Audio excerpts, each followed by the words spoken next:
There are Bigfoot reports literally in every state across the United States of America.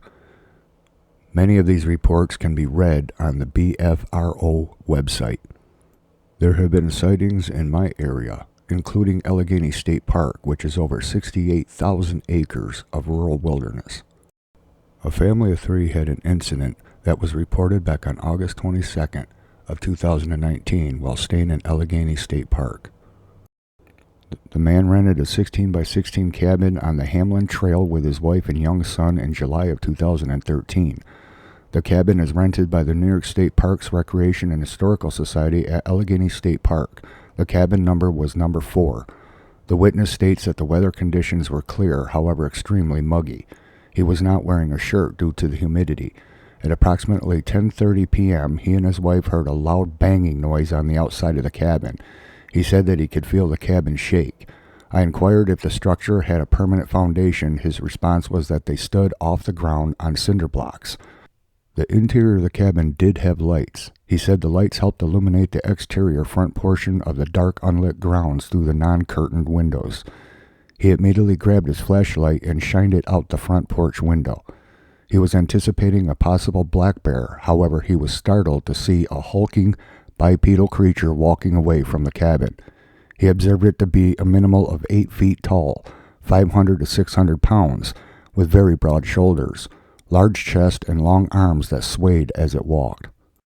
The sighting was estimated to be from a distance of approximately 30 feet away. Also noted was that the bipedal subject had long grayish light brown hair. He was unable to view any portion of the subject from the waist down due to the shrubbery. He did not see the face as it was walking away with its back towards him. His wife was watching it out a second window and advised him that she saw it walk up a ravine.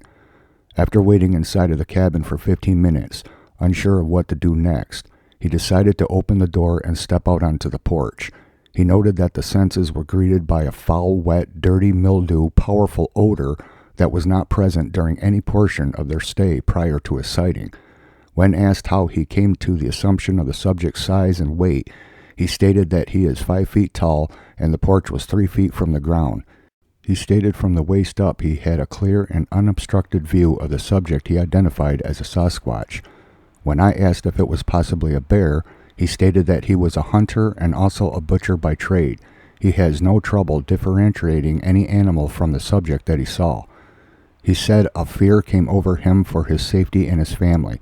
Feeling uncertain and not knowing if the subject was going to return, he and his wife decided to pack their belongings and abruptly vacate the cabin to head home. He stated the ride out of the park was 25 minutes. When asked why he reported the sighting 5 years after the fact, he stated that he was on social media and was searching info on the park, and noticed an unknown person made a reference about a Bigfoot sighting in that park. He decided to contact a member of the Chambers of Commerce and told of his encounter. That chamber member furnished him with the BFRO website and urged him to report it after telling him that there were numerous sightings and he wasn't the only person to see a bipedal subject in that park.